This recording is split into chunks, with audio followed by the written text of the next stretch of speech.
Pemirsa, semasa hidupnya Ibu Ani Yudhoyono aktif mendampingi suaminya Presiden ke-6 Republik Indonesia Susilo Bambang Yudhoyono. Bagaimanakah peran Ibu Ani Yudhoyono dalam membangun Partai Demokrat hingga partai ini mengantarkan SBY menjadi Presiden ke-6 Republik Indonesia? Telah hadir bersama saya di studio politisi Partai Demokrat, Bang Andi Malarangeng. Selamat malam, Bang Andi. Sekali lagi kami turut berduka cita atas berpulangnya Ibu Ani Yudhoyono. Bang Andi, kita percaya bahwa di balik pria yang sukses, pria yang hebat, ada perempuan yang hebat di belakang sosok itu. Betul sekali. Kami ingin tahu, karena Bang Andi ini sangat mengenal Ibu Ani, seberapa hebat Bu Ani di mata Bang Andi dalam mengantarkan kesuksesan Pak SBY. Ibu Ani adalah jangkarnya Pak SBY. Ibu Ani juga adalah kekuatannya Pak SBY. Dalam arti bukan hanya beliau mendampingi Pak SBY selama, bukan hanya sama jadi presiden, tetapi sebelum itu pun beliau bukan hanya mendampingi tapi memberi kekuatan, membantu, mendorong, menyemangati, dan juga sebagai partner untuk saling tukar pikiran dalam banyak hal. Dan karena itu Pak SBY bisa tampil kuat, hebat ya di dalam berbagai macam tugas, termasuk misalnya di Timur Timur waktu jadi tentara dulu, jadi komandan batalion di sana. Ibu Ani juga ikut ke Timur bersama dua anaknya, tinggal di sana. Bukan kebanyakan orang kalau ada di daerah perang, istrinya tinggal di mana begitu, lalu yang cuma dia saja yang ada di daerah konflik.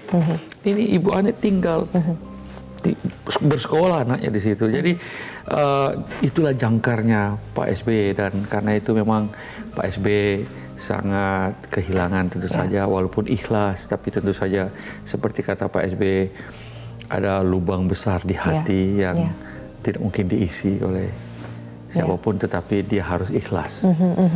Anda tadi menyebut bahwa Bu Ani ini adalah partner untuk bertukar pikiran juga buat Pak SBY. Seberapa sering Bu Ani ini dijadikan sebagai teman konsultasi, bertukar pikiran, sampai akhirnya mempengaruhi keputusan-keputusan politik Pak SBY? Kalau dalam hal mempengaruhi keputusan politik itu relatif ya, tetapi pertama beliau mencatat. Jadi kalau mendampingi, apakah dalam konteks kepresiden maupun dalam konteks rapat-rapat partai misalnya, itu beliau yang mencatat semua. Apa pembicaraan, apa kalau sebagai ibu negara misalnya berdialog dengan petani, berdialog dengan masyarakat, itu beliau yang mencatat pertanyaan. Itu diminta oleh Pak SBY atau dilakukan Bu Ani secara memang dia lakukan volunteer dari dulu gitu.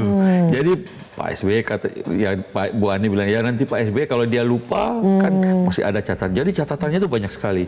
Kalau dalam konteks partai juga begitu. Misalnya ada rapat partai, dia mencatat, atau ada misalnya kalau bidang saya, bidang strategi partai, memberikan pemaparan tentang strategi partai, beliau juga mencatatnya. Lalu arahan-arahan Pak SBY, beliau juga mencatatnya. Jadi lengkap catatan-catatan itu, tanggalnya. Jadi kalau mau dibuka, barangkali catatannya itu masih ada semua itu. Apa yang di situ? Detail ya? Detail. Dan kemudian tentu saja bagi saya memang partner dalam arti bertukar pikiran ya. Tetapi kalau soal kebijakan partai tentu saja itu sepenuhnya Pak SBY, bahwa kemudian Pak SBY bertukar pikiran dengan Bu Ani, ya wajar-wajar saja. Ibu Ani juga orangnya cerdas. Memang Ibu Ani dalam konteks partai pernah menjadi wakil ketua umum partai yang pertama kali. Jadi ketika Partai Demokrat didirikan, memang pada waktu itu ini tahun 2000, awal 2000. 2001 kemudian diresmikan Agustus 2003 ya. Jadi ada titik di mana kan Pak SBY tidak mungkin sebagai terlibat dalam partai langsung. Pada waktu Pak SBY keluar dan masuk ke dalam pemerintahan.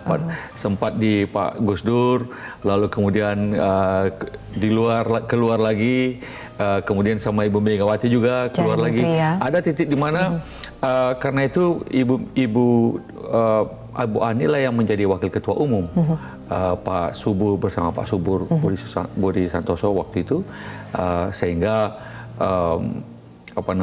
dan sewaktu jadi wakil ketua umum itu perannya juga sangat nyata, mempersatukan. Kira-kira tuh perannya mempersatukan. Ada banyak orang yang pertama ketika partai baru apalagi di partai baru ada begitu banyak orang. Faktor pengikatnya apa? Betul. Kan begitu. Organisasi partai belum kuat. Karena itu figur Ibu Ani menjadi pengikat di situ. Tetapi setelah Pak SBY menjadi presiden, kemudian Ibu Ani berhenti menjadi wakil ketua umum, sehingga fokus kepada mendampingi tugas-tugas dari Pak SBY sebagai presiden. Ibu negara. Ya. Seberapa kuat Bu Ani dalam memberikan warna di Partai Demokrat sampai akhirnya Partai Demokrat menjadi partai yang besar, bahkan ketika baru awal mengikuti pemilu langsung bisa mengantarkan Pak SBY sebagai presiden? Memang kalau Ibu Ani kan adalah warnanya adalah bagaimana memberikan warna yang berbeda dalam arti begini. Dia care tentang perempuan, kemajuan kaum perempuan, termasuk dalam partai politik. Sebelum ada 30% kewajiban 30%, Ibu Ani sudah wanti-wanti kepada kader-kader partai supaya Partai Demokrat 30% kadernya perempuan.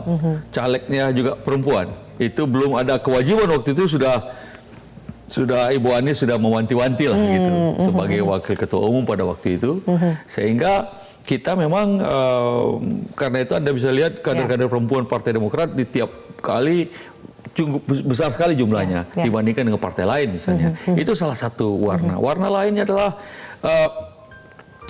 bahwa partai tidak boleh keras. Artinya tidak harus partai itu terlalu kelihatan sebagai maskulin, di mana orang saling gontok-gontokan apa segala macam.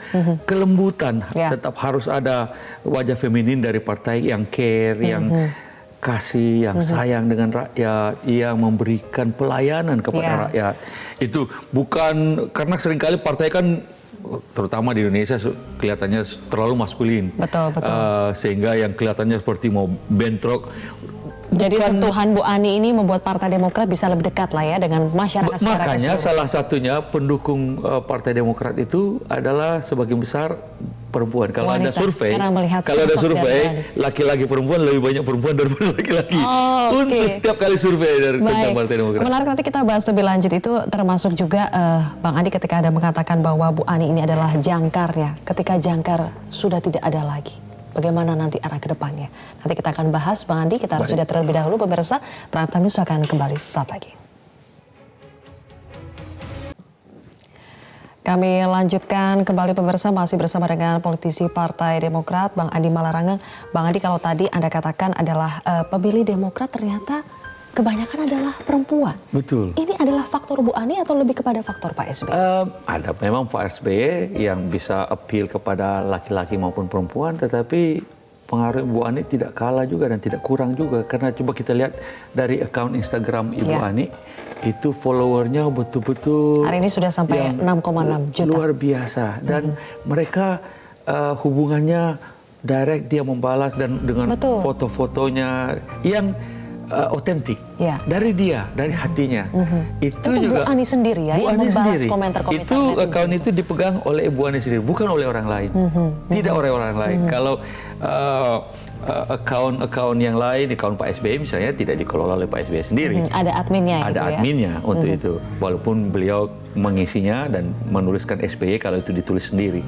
Kalau Ibu Ani dipegang sendiri. Ini pilihan Bu Ani juga karena ingin karena dekat dengan masyarakat. Pas ada platform Instagram yang fotografi yang menjadi salah satu intinya dan ditambah dengan komentar dan sebagainya langsung dari dia. Ya, yang saya dengar katanya Bu Ani terkadang kalau ada netizen yang komen atau bertanya, kadang-kadang kalau ada yang penting dia akan catat dan sampaikan kepada Pak SBY. Betul sekali. Dan langsung diambil tindakan. Iya, kalau itu ya langsung. Jadi misalnya ada yang mengeluh tentang waktu menjadi presiden ada kejadian-kejadian tertentu yang perlu biasanya pelayanan masyarakat. Betul. Misalnya dari public official kemudian langsung disampaikan lalu kepada Pak Presiden cek itu benar apa tidak dan sebagainya sehingga diambil tindakan.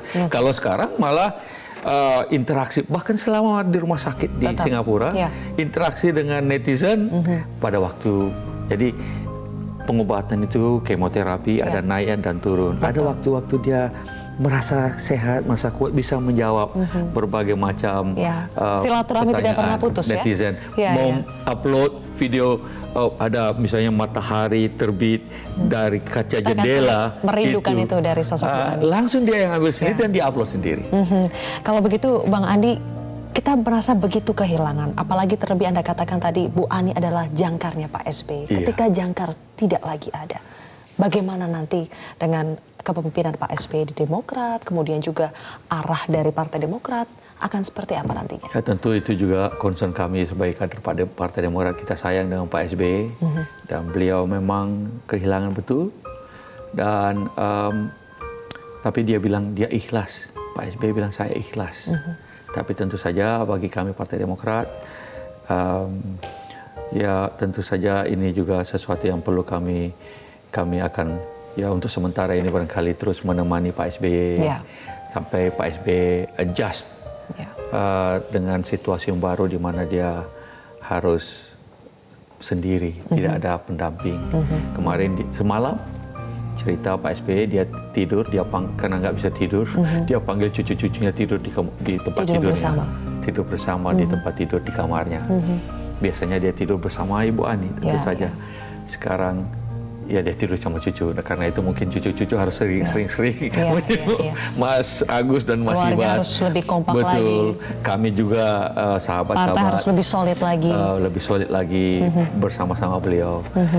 Memang kan kalau kepemimpinan di Partai Demokrat tahun depan itu sudah ada kongres Partai Demokrat yang baru, kan ada ketua umum yang baru, dan Pak SBY mungkin tinggal menjadi ketua majelis tinggi atau ketua dewan pembina, sehingga lebih di belakang layar. Ini sudah dipastikan akan ada ketua umum yang baru? Tentu saja, karena ini kan kongresnya tahun depan sudah, artinya masa jabatan Pak SBY sebagai ketua umum Partai Demokrat sudah berakhir tahun depan, dan sudah waktunya juga regenerasi Partai Demokrat, dan insya Allah Partai Demokrat sudah siap dengan regenerasi di dalam partai kepemimpinan baru untuk 5 tahun ke depan, dan Pak SBY akan lebih banyak di belakang layar memberikan arahan dan memberikan pedoman, dan kita memang mengikuti. Terakhir sekali Bang Andi, legacy apa, warisan apa yang kita patut kenang dari seorang Ani Yudhoyono, baik itu dia sebagai seorang istri, ibu, dan juga pejuang, seorang pendiri partai politik juga, legacy apa yang kita bisa wariskan? Itu inspirasi dari seorang anak manusia yang terus untuk mencapai idealismenya sebagai seorang perempuan, yang juga istri, yang juga ibu, dan juga pendamping, partner dari suami yang juga hebat. Istri saya sampai bilang sama saya, kalau kita rasanya nggak mungkin seperti Bu Ani. Dia anak jenderal, anak tentara, istri tentara, ibu tentara, dan siap untuk 3 orang itu. Kalau tentara, Anda harus siap kapan saja mereka meninggal dunia, tewas, dan dia kuat. Tapi di lain pihak kita juga melihat, istri saya bilang, aduh, kalau aku juga mau kamu seperti Pak SBY. Kalau aku sakit nanti. Jadi betul-betul dua sosok ini begitu menginspirasi. Kamu mau menemani aku seperti Pak SBY? Saya bilang, aku coba, tapi belum tahu. Di satu sisi kita begitu kehilangan, tetapi di sisi lain kita begitu terinspirasi, belajar dari kehangatan dan cinta dari sosok Bu Ani dan juga Pak SBY. Terima kasih banyak Bang Andi telah bergabung bersama kami di Prime Time News. Dan sekali lagi kami mengucapkan duka cita yang mendalam atas berpulangnya Ibu Ani Yudhoyono.